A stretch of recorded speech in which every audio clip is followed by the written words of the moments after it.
Shalom Ibu Bapak semuanya, selamat pagi. Saya percaya Ibu Bapak semua dalam keadaan baik, luar biasa, sehat jasmani, rohani dan tetap semangat. Amin. Baik, untuk pesan Tuhan di minggu ini adalah masih berkisar mengenai pakaian ya Ibu Bapak, mengenai pakaian. Kalau waktu hari Minggu Bapak Gembala sudah menjelaskan dari pakaian yang digunakan oleh seseorang, maka kita bisa tahu identitas dari seseorang. Dari pakaian seseorang itu akan mencerminkan statusnya. Bisa juga mencerminkan karakter dari seseorang. Dengan pakaian yang digunakannya bisa menunjukkan seseorang ini siap untuk bekerja atau enggak. Kemarin Bapak Gembala sudah memberikan contoh dengan begitu jelas, ilustrasinya dengan begitu jelas. Nah, untuk pagi hari ini, mengapa mengenakan pakaian itu menjadi sebuah hal yang sangat penting di dalam kehidupan kita.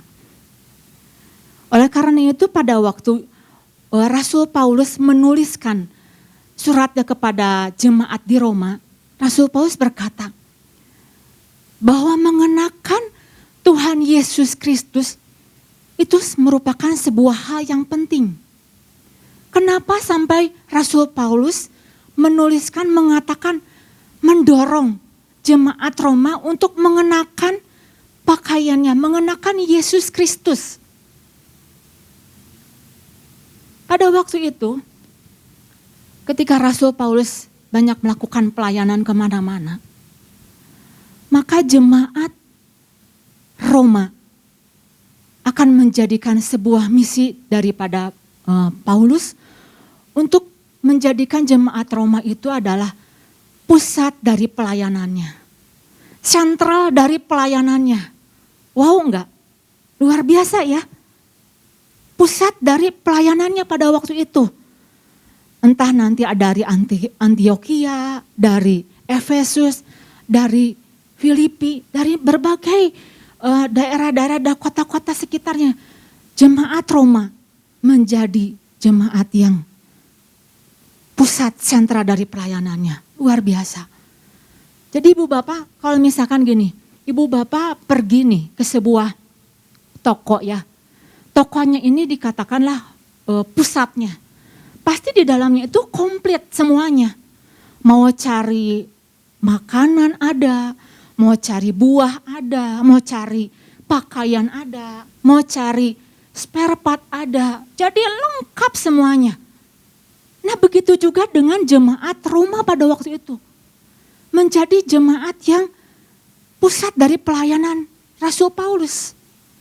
Di mana pada waktu itu mungkin ada orang yang butuh dipulihkan, bisa mengalami pemulihan.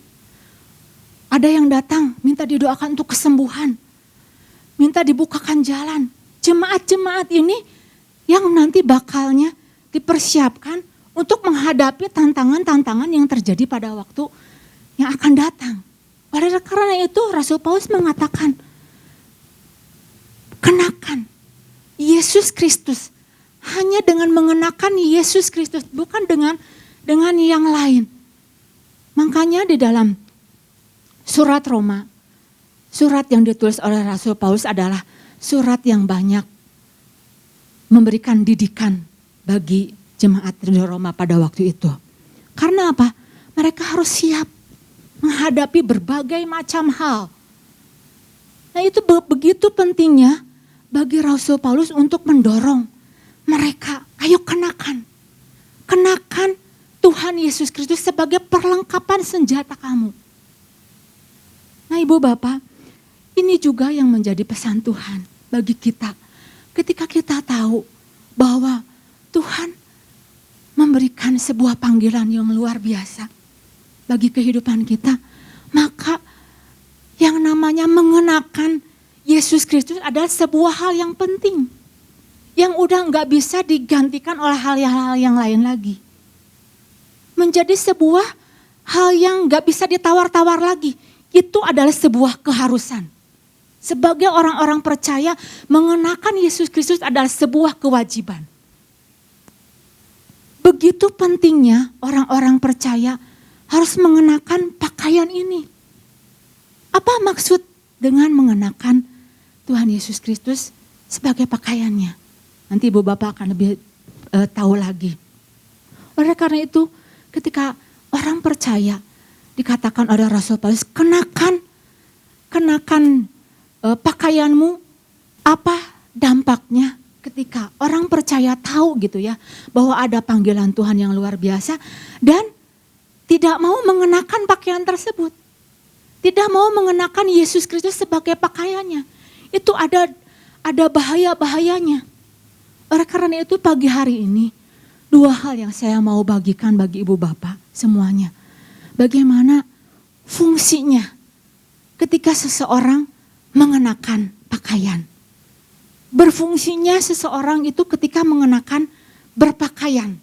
Nah, hal yang pertama yang saya mau membagikannya, ketika seseorang tahu gitu ya bahwa ada panggilan yang luar biasa dan dia harus mengenakan pakaian, maka fungsi dari pakaian tersebut adalah, yang pertama adalah melindungi tubuh dari cuaca dingin atau panas. Betul nggak Ibu Bapak?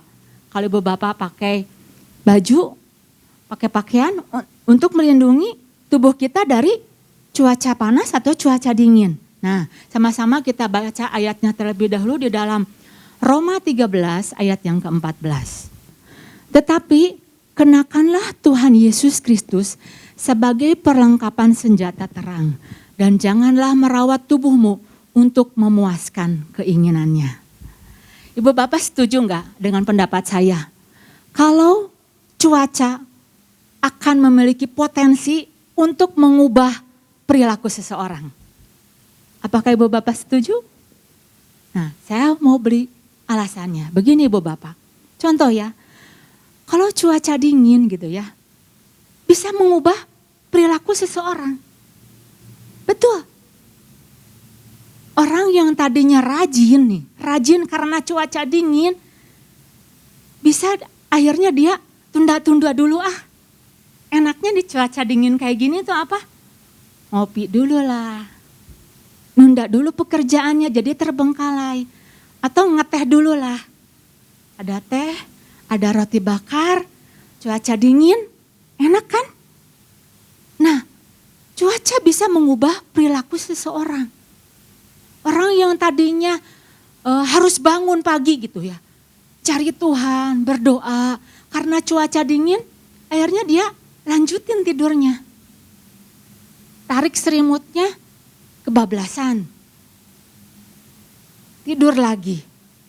Nah, lewat pesan ini Ibu Bapak, ketika kita tahu bahwa kita harus mengenakan pakaian, karena cuaca di sekitar kita begitu ekstrim saat-saat hari ini. Pentingnya sebagai seorang anak Tuhan itu untuk mengenakan Yesus Kristus sebagai pakaiannya. Yang di dalamnya itu adalah apa? Ada kebenaran, ada nilai-nilai, ada prinsip-prinsip yang harus kita kenakan. Tetapi pada saat hari-hari ini banyak orang, anak-anak Tuhan yang menjadi dingin, rohaninya beku, terbawa oleh cuaca, oleh lingkungan yang dingin. Mulai mereka santai dulu tidak melakukan apa-apa, beristirahat dulu. Dan akhirnya oleh cuaca dingin, banyak anak-anak Tuhan yang mulai sakit-sakitan. Ada yang mulai dari sakit batuk-batuk, pilek, sakit yang ringan sampai sakit yang berat. Mulai dari batuk-batuk mulai komplain-komplain lah dikit-dikit. Kenapa ya? Ibadah udah onsite lagi, terus harus daftar. Kalau nggak datang, harus ngasih tahu. Udah mulai batuk-batuk, flu, komplain. Sampai ada yang sakit cukup berat, mandek. Untuk melangkahkan kaki pun ke gereja, itu udah berat. Nah, jangan-jangan mereka sudah gak mengenakan lagi di dalam tubuhnya itu kehangatan. Gak punya lagi kehangatan, tubuhnya gak ada perlindungan. Pagi hari ini ada banyak akibat yang terjadi pada saat seseorang tidak mengenakan Yesus Kristus sebagai pakaiannya. Mereka akan mulai menjauh, suam-suam, kedinginan. Nah, Ibu Bapak, bagaimana cara untuk kita bisa melawan kedinginan yang terjadi saat-saat hari ini? Caranya itu enggak lain. Dengan apa? Dengan bergerak, Ibu Bapak. Ketika kita udah terjun di dalam kehidupan, lingkungan begitu berusaha untuk membuat kita suasana dingin. Seperti kita nih, pada waktu kita berenang gitu ya, terus kita ngejebur nih ke kolam. Wah, kolamnya itu dingin. Nah, tindakan kita kalau kita ingin nggak kedinginan, apa yang harus kita lakukan? Kita harus bergerak. Kita harus paksa tubuh kita mengeluarkan energi. Harus paksa tubuh kita untuk membakar.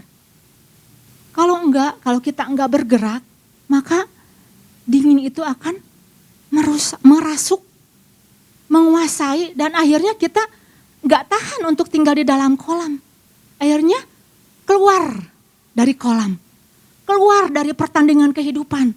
Karena enggak punya kehangatan, enggak punya kuasa untuk melawan rasa dingin tersebut. Salah satu cara untuk melawan kedinginan yaitu dengan cara apa? Kita mulai bergerak. Bergerak bagaimana, Ibu Bapak? Mulai bergerak, lakukan tindakan. Mulai berdoa kalau kita merasa bahwa ada sesuatu yang udah mulai berkurang dalam diri kita, respon kita udah nggak begitu kuatnya pada panggilan Tuhan. Mulai datang sama Tuhan. Bergerak, mencari hadirat Tuhan. Paksa diri kita. Jangan sampai kita hanya tenggelam, hanya diam, tidak melakukan apa-apa. Bergerak, melakukan perubahan-perubahan. Apalagi yang harus aku rubah? Mengevaluasi diri. Jangan merawat tubuh kita untuk memuaskan keinginannya. Nah, itu tindakan dari kita pada waktu keadaan menjadi dingin. Kita harus bergerak melakukan sebuah tindakan. Kemudian di mana kita mulai harus mengenakan pakaian tersebut? Kalau Ibu Bapak mengenakan pakaian, mulainya dari mana? Di rumah ya, betul nggak? Gak mungkin kan kita keluar tanpa pakaian. Di rumah. Rumah adalah sebuah sarana yang Tuhan pakai untuk membuat kita tetap hangat. Oleh karena itu Profesor Nick ya, ketika dia melakukan survei pada 3.000 keluarga, didapati bahwa untuk menjadikan keluarga yang kuat, yang tetap hangat, itu ada elemen-elemennya. Yang pertama, komitmen pada keluarga. Yang kedua, komunikasi. Yang ketiga ada saling menghargai. Dan yang ketika saya baca, urutan yang kelima itu apa? Punya komitmen rohani. Wow, luar biasa. Ada komitmen pada saat keluarga punya komitmen rohani. Mengakui pentingnya untuk membangun kerohanian, maka di situ ada terjadi kehangatan. Di dalam keluarga kita mulai mengenakan pakaian kita. Keluarga yang sesungguhnya adalah keluarga kita. Kemudian keluarga yang lainnya itu apa? Gereja kita, Ibu Bapak. Gereja kita punya sarana, yaitu apa? Komsel, Saya Group. Itu adalah keluarga kita. Lewat komsel, kita sedang dihangatkan. Kita sedang apa? Sedang saling membakar satu dengan yang lainnya. Tetapi pada kenyataannya, Masih banyak ibu bapak didapati orang-orang yang enggan, malas untuk ikut cell group. Padahal pada waktu kita diajak itu artinya kita sedang berusaha untuk saling membakar, untuk menguatkan pakaian kita. Tapi yang sering didapatkan apa? Aduh, komplain, pertanyaannya panjang, berat. Oh ibu bapak, kalau ibu bapak baca gitu ya, pertanyaan demi pertanyaan, kata demi kata, itu semuanya dipakai untuk apa? Mengevaluasi diri kita, membuat kita mikir, oh iya ya, gak kepikiran nih, ternyata saya harus melakukan ini. Lewat pertanyaan-pertanyaan tersebut, ibu bapak akan dicolok matanya. Supaya apa? Supaya bisa melihat, apa sih apa yang menjadi kekurangan saya? Apa sih yang harus saya rubah? Nah ibu bapak sekalian, inilah bagian bagaimana ketika kita mengenakan pakaian kita, Yesus Kristus, kebenarannya, prinsip-prinsipnya, maka kita akan mengetahui bahwa semuanya itu adalah untuk melindungi diri kita, untuk kita tetap teguh menghadapi situasi dan keadaan saat-saat sekarang yang berusaha untuk mendinginkan kita. Tetapi ketika kita bersatu hati di dalam keluarga kita, keluarga inti, keluarga di dalam gereja, maka itu akan seperti pakaian yang menghangatkan kita. Amin ibu bapak. Nah, itu yang pertama yang saya mau membagikannya. Fungsinya ketika seseorang mengenakan pakaian Yesus Kristus. Kemudian hal yang kedua yang saya mau membagikannya adalah menjaga tubuh kita tetap bersih. Sama tetap diambil dari Roma 13 ayat yang ke-14. Tetapi kenakanlah Tuhan Yesus Kristus sebagai perlengkapan senjata terang. Dan jangan merawat tubuhmu untuk memuaskan keinginannya. Kita setuju ya ibu bapak, kalau tubuh kita itu harus dijaga kebersihannya. Ya, saat-saat sekarang udah banyak virus-virus, polusi-polusi, pencemaran, berusaha untuk apa? Membuat kita itu sakit. Itu sebabnya ibu bapak ketika suster, kalau enggak dokter yang merawat orang-orang tertentu gitu ya, dia pakai yang namanya itu apa? APD, alat pelindung diri. Wajib dipakai untuk melindungi dirinya itu dari bahaya yang akan mengancam. Dan didesain khusus sesuai dengan pekerjaannya. Kalau seorang kontraktor, ada alat pelindung dirinya. Ya, berbeda dengan alat pelindung diri orang-orang yang kerja di laboratorium. Jadi pelindung mulai dari kepala, ada juga yang pelindungnya itu untuk matanya supaya enggak kena sinar yang begitu kuat. Ada juga pelindung untuk kakinya, untuk tangannya, untuk kepalanya supaya enggak kena benturan-benturan.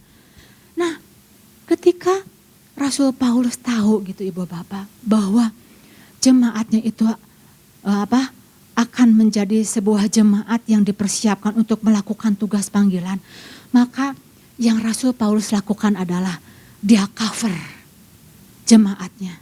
Dia lindungi jemaatnya dengan apa? Dengan kebenaran. Dia kasih didikan.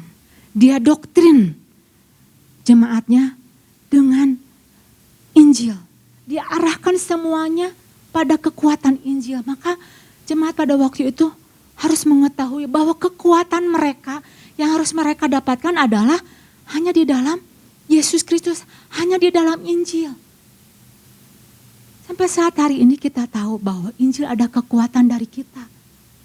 Kita merasa penting, kita merasa butuh yang namanya Injil. Dengan Injil kita banyak akan mengalami kemerdekaan. Dengan Injil kita banyak akan mengalami kelepasan. Nah ibu bapak, dari sini Paulus mengcover orang-orang jemaatnya. Begitu juga ibu bapak ketika kita tahu bahwa ada satu panggilan. tugas yang luar biasa yang Tuhan berikan kepada kita, maka dia akan cover kehidupan kita.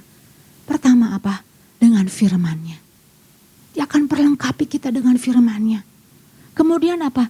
Dia perlengkapi kita dengan urapan-Nya, dengan kuasa-Nya. Mari sama-sama kita baca terlebih dahulu di dalam 1 Yohanes 2 ayat 27. Sebab di dalam diri kamu tetap ada pengurapan yang telah kamu terima daripadanya. Karena itu tidak perlu kamu diajar oleh orang lain, tetapi sebagaimana pengurapannya mengajar kamu tentang segala sesuatu dan pengajarannya itu benar, tidak dusta. Dan sebagaimana ia dahulu telah mengajar kamu, demikianlah hendaknya kamu tetap tinggal di dalam dia. Wah, luar biasa Ibu Bapak. Ketika tahu ya Tuhan Yesus bakal naik ke surga, dia persiapkan murid-muridnya. Dia cover murid-muridnya di dalam doa. Dia katakan bahwa perlengkapi murid-muridnya dengan kebenaran.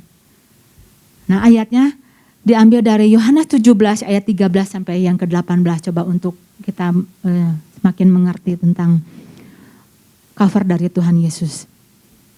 Tetapi sekarang aku datang kepadamu dan aku mengatakan semuanya ini sementara aku masih ada di dunia ini, supaya penuhlah sukacitaku di dalam diri mereka. Aku telah memberikan firman-Mu kepada mereka dan dunia membenci mereka. Karena mereka bukan dari dunia, sama seperti aku bukan dari dunia. Aku tidak meminta supaya engkau mengambil mereka dari dunia, tetapi supaya engkau melindungi mereka daripada yang jahat. Selanjutnya, mereka bukan dari dunia, sama seperti aku bukan dari dunia.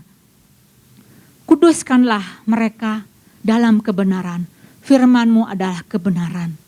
Sama seperti engkau telah mengutus aku ke dalam dunia, demikian pula aku telah mengutus mereka ke dalam dunia. Wah, di sini luar biasa Ibu Bapak. Ketika kita tahu kita harus menanggapi apa yang menjadi pesan Tuhan bagi kita. Tuhan katakan, kenakan Yesus Kristus, semuanya itu adalah untuk kepentingan diri kita. Yang pertama adalah melindungi diri kita dan kemudian akan menjaga tubuh kita dari serangan-serangan yang berusaha untuk mempengaruhi. Tetapi ketika seseorang tahu bahwa firman itu adalah kebenaran di dalam diri kita, maka dia tidak akan mudah sekali untuk menjadi orang-orang yang terpengaruh. Tetapi dia akan mempengaruhi lingkungannya. Nah Ibu Bapak, dua hal ini yang saya mau membagikannya, apa fungsi ketika kita tahu bahwa kita harus mengenakan Yesus Kristus. Demikian firman Tuhan, Tuhan Yesus memberkati.